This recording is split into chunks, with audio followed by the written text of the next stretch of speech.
আমাৰ BTC বাসীৰ কাৰণে এটা গৌৰৱৰ দিন আৰু বড়ো জাতিৰ কাৰণেতো এটা বিশেষ দিন কাৰণ 1967 চনৰ পৰাই এই অঞ্চলৰ জনগণৰ কাৰণে মানে সংগ্ৰাম চলি আহিছিলে এটা সময়ত PTCৰ দ্বাৰা উদিয়াচল ডিমাণ্ড ইয়াৰ পিছত উপেন্দ্ৰনাথ ব্ৰহ্ম ডাঙৰীয়াৰ নেতৃত্বত আমাৰ বড়োফাৰ নেতৃত্বত পৃথক বড়ো ৰাজ্যৰ কাৰণে আন্দোলন চলি আহিছিলে ইয়াৰ পিছত চৰকাৰৰ লগত চুক্তি কৰি কৰি আজি 3টা চুক্তি হৈ গ'ল আৰু এই চুক্তিৰ বিশেষ গুৰুত্বপূৰ্ণটো বিশেষ চুক্তিটো হ'ল 2003 চনৰ 10 ফেব্ৰুৱাৰী আজিৰ তাৰিখটো য'ত BTC এলেকাটো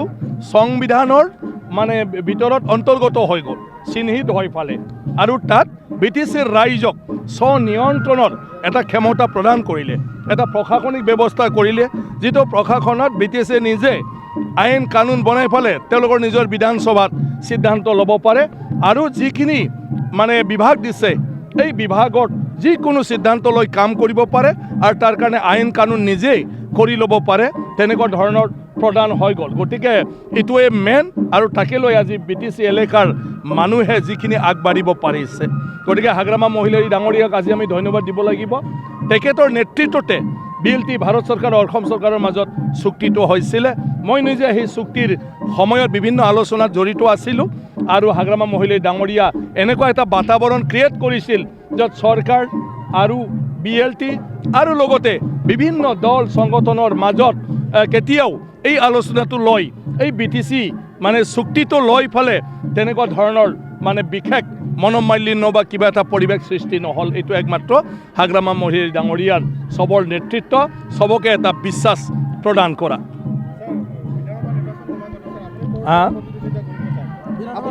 না বিধানসভাটো চোৱা মইতো BJPৰ সদস্য গতিকে পাৰ্টিয়ে সিদ্ধান্ত ল'ব এতিয়া পাৰ্টিয়ে নেতা হিচাপে গোটেই পাৰ্টিক লৈ ফালেহে পাৰ্টি প্ৰক্ষেপ কৰিব বিচাৰিছে গতিকে আমাৰতো আগৰ সমষ্টি এতিয়া বাহাল থকা নাই সমষ্টিবিলাক নতুন ডিলিমিটেশ্যনত বেলেগ বেলেগ হৈ গ'ল গতিকে এতিয়া পাৰ্টিয়ে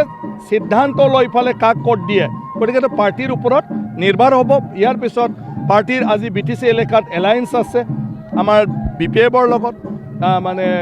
UPPLৰ লগতো গতিকে 3টা দলৰ মাজত আলোচনা কৰি কোনটো সিটত কোন পাৰ্টিয়ে খেলে এইবিলাক ফাইনেল হোৱাৰ পিছতে আমাৰ কথাবিলাক আহিব না মোৰ তেনেকুৱা কোনো আশা কৰিব পৰা নাই অৱস্থা মই কৈছোঁৱে আৰু মোৰ আশামতে নহয় অলৰেডি মুখ্যমন্ত্ৰী ডাঙৰীয়া বাৰে বাৰে ঘোষণা কৰি আছে যে NDA হিচাপেহে ইলেকশ্যনটো খেলিব গতিকে NDA হিচাপে কোনটো পাৰ্টিৰ কোনটো প্ৰাৰ্থী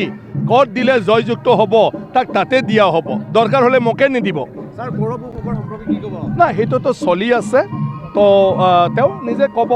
এটা কথা সেইটোৱে মুখ্যমন্ত্ৰী ডাঙৰীয়াই কৈ আছে গৌৰৱ গগৈৰ বিশেষ কথাটো হ'ল তেওঁৰ পৰিবাৰ নিজৰ পৰিবাৰ ল'ৰা ছোৱালী এতিয়া বিদেশী নাগৰিক মানে বিদেশৰ নাগৰিক হৈ গ'ল অকল তেখেতে আছে তো মুখ্যমন্ত্ৰী ডাঙৰীয়াৰ কথাটো হ'ল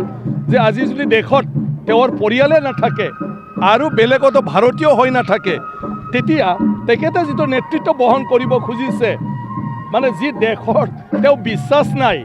যি দেশত তেওঁৰ ল'ৰা ছোৱালীক তেওঁ নাগৰিক হৈ থকাটো উচিত বুলি নাভাবে তেতিয়া এই দেশৰ মংগলৰ কাৰণে তেওঁ মানে কি কৰিব খুজিছে মুখ্যমন্ত্ৰীয়ে তাকে কৈ আছে মই ভাবোঁ গৌৰৱ গগৈ ডাঙৰীয়া এই ক্ষেত্ৰত নিশ্চয় তেওঁ নিজে স্পষ্টীকৰণ দিব প্ৰশ্ন এটাই যিমানে যি নহওক ষড়যন্ত্ৰই কওক কিবাই কওক কথাটো সঁচা তেওঁ নিজেও স্বীকাৰ কৰিছে যে তেওঁৰ মানে কি কয় পত্নী আৰু তেওঁৰ 2জন মানে সন্তান এতিয়া ব্ৰিটিছ নাগৰিক এতিয়া তেওঁ মাত্ৰ আছে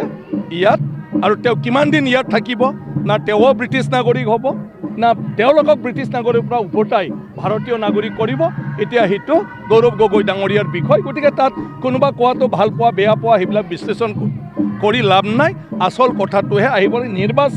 নিৰ্বাচনৰ সেইবিলাক বিষয় আহিবই গতিকে নিৰ্বাচন অহাৰ কাৰণে আজি গৌৰৱ গগৈৰ সেই কথাটো চবেই কৈছে যে যাৰ আস্থা নাই এই দেশৰ প্ৰতি এই মানুহজনে দেশখনৰ নেতৃত্ব কেনেকৈ ল'ব আৰু তেওঁৰ নেতৃত্বত দেশখন ভাল হ'ব বুলি কেনেকৈ আশা কৰিব পাৰে তো মুখ্যমন্ত্ৰীয়ে এই কথাটোকে কৈছে যিকোনো খবৰৰ বাবে যোগাযোগ কৰক আমাৰ এই নম্বৰত 9181 307 2221